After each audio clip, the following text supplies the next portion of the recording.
Alors, bonjour tout le monde. Alors, dans cette capsule, nous allons apprendre à tracer une fonction cosinus transformée. Alors, par exemple, nous avons la fonction h qui est ici, dont la règle est moins 3/2 fois le cosinus de moins 2x moins 4. Alors, pour tracer ça, on va d'abord la mettre sous sa forme canonique. Et qu'est-ce que ça prendrait, mettons, pour l'avoir vraiment sous la forme canonique la plus simplifiée? On sait que dans une fonction cosinus, quand le coefficient de la variable indépendante est négatif, on peut faire fi de son signe et simplement l'enlever. Et ça, c'est grâce à la propriété que le cosinus de moins θ est égal au cosinus de θ. Autrement dit, le sens de rotation n'affecte pas le cosinus d'un angle. C'est quelque chose dont on a déjà discuté. Alors ici, je peux réécrire la règle de ma fonction h comme étant moins 3/2 fois le cosinus de 2x moins 4. Alors, pour tracer ça, je vais juste zoomer un petit peu ici. On sait que les éléments de ma règle vont être très comparables à celle des sinus que nous connaissons, c'est-à-dire que la constante moins 4, ça va être notre ordonnée moyenne. Donc, on a ici une ordonnée moyenne à moins 4, qui est la valeur de la constante. L'amplitude, elle est de 3/2. Ça, c'est la valeur absolue du coefficient de mon cosinus. Alors, ça veut dire que le maximum va être à moins 2,5 ici. Ça, c'est mon max.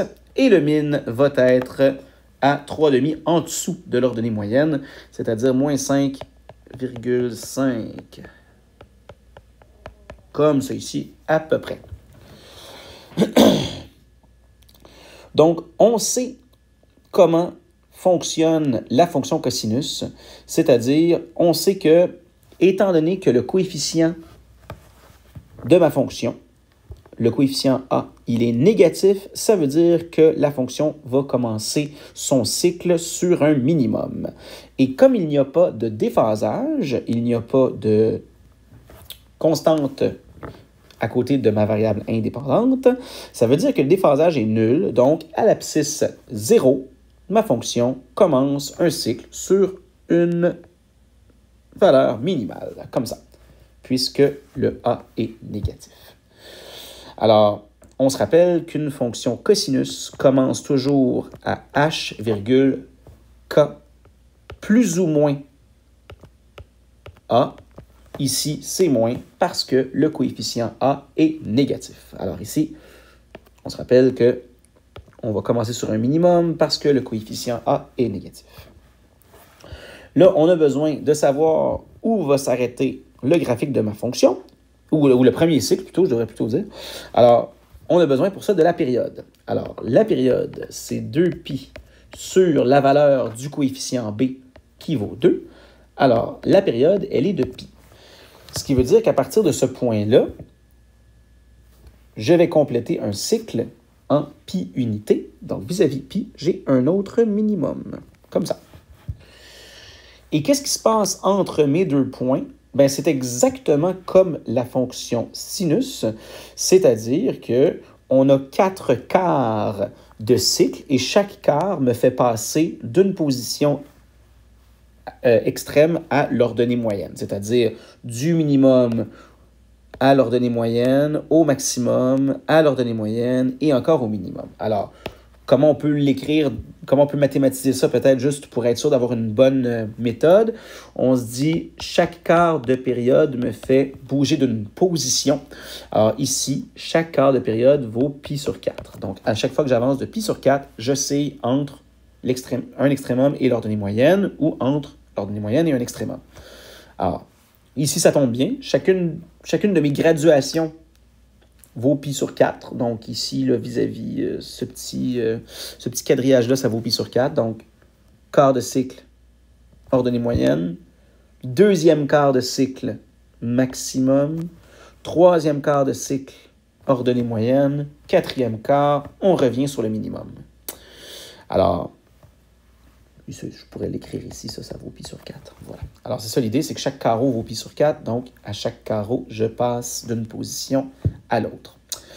Alors là, comme ça, ben, mon cycle, il aurait l'air de ceci. C'est pas évident parce que ici, dans mon plan cartésien qui est là, c'est un peu serré, c'est un peu étroit, mais grosso modo, ça a l'air de ceci.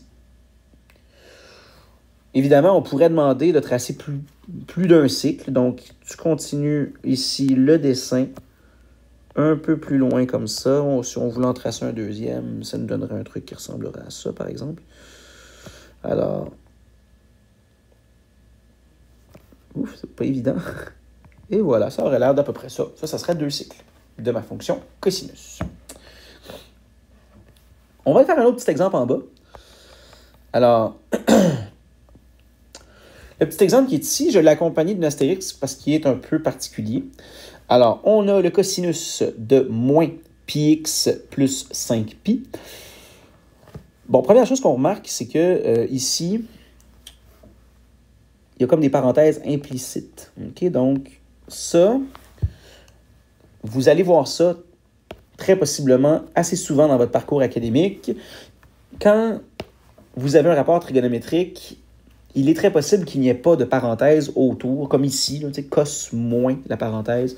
Donc ça, c'est pas une soustraction, c'est vraiment qu'il y a des parenthèses implicites là et là. Okay? C'est très important de le savoir parce que sinon, ça peut porter à toutes sortes de confusion. Moi, j'ai l'habitude de mettre des parenthèses toujours autour de mes arguments de rapport trigonométrique, mais celui-là, je l'ai volontairement pas mis pour vous montrer quel genre d'écriture ça donne, mais ça vaut la peine de prendre la peine de mettre les parenthèses toujours, comme on le faisait dans les logarithmes et compagnie.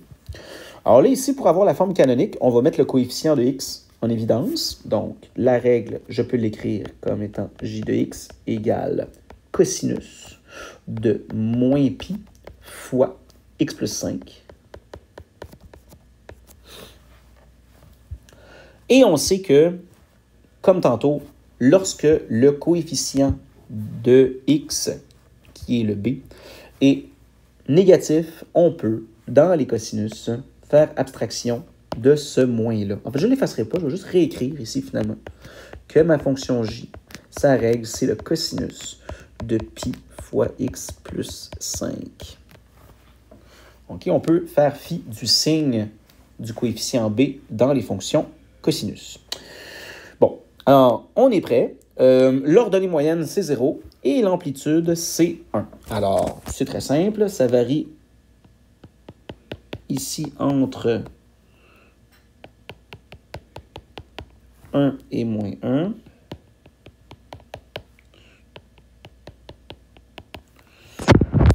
Bon, je ne dessinerai pas l'ordonnée moyenne qui est à 0 parce que dans le fond, c'est l'axe des abscisses. Alors, c'est pas la peine vraiment de faire un pointillé autour de l'axe des x. Et là, on est prêt à aller placer un premier point. Donc, on voit qu'on a un déphasage ici de 5 unités vers la gauche. Alors, ça voudrait dire que, techniquement, ma fonction, elle admet un point de départ à x égale moins 5. Mais là, on voit bien que dans le plan cartésien qu'on nous donne x égale moins 5, ce serait beaucoup trop loin par là-bas. Okay?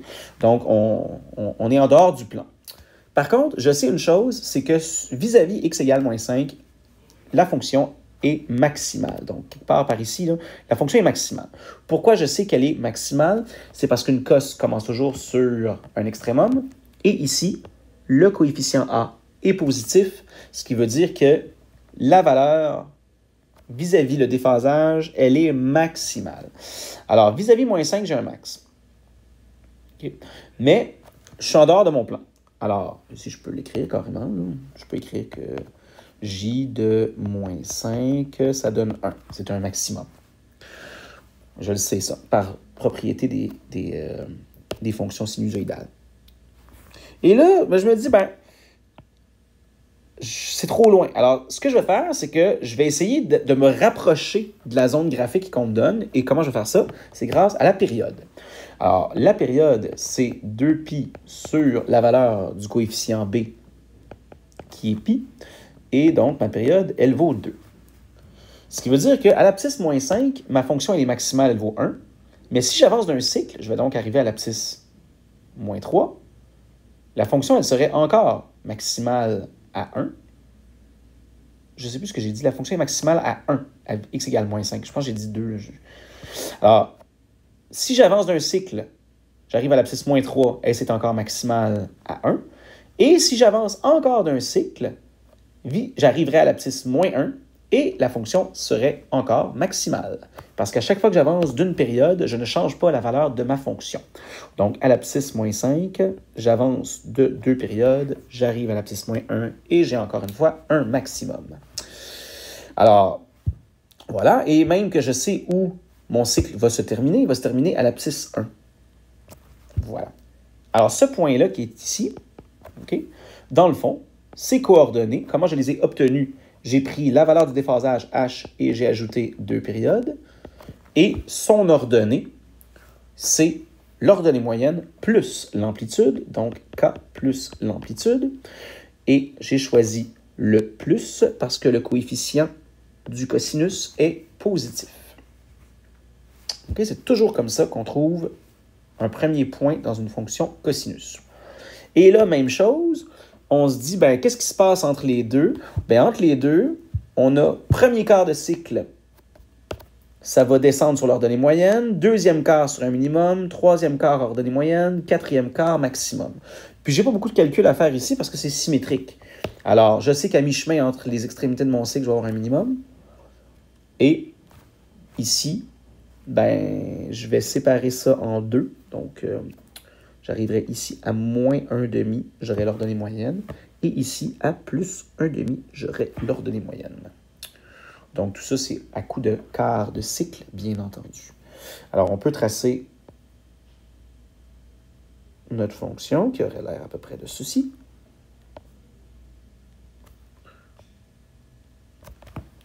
Et ça aurait l'air de ça. Et on pourrait même la poursuivre un petit peu, parce que dans le fond, je pourrais aller jusqu'ici, comme ça. Et je sais que là, j'aurai un autre point sur l'ordonnée moyenne, parce que ceci vaut 1,5, et à chaque fois que j'avance de 1,5, c'est un quart de cycle. Alors, je pourrais continuer ce dessin-là ici, comme ça. Et voilà. Alors, c'est comme ça qu'on trace une fonction cosinus. J'espère que ça vous a aidé.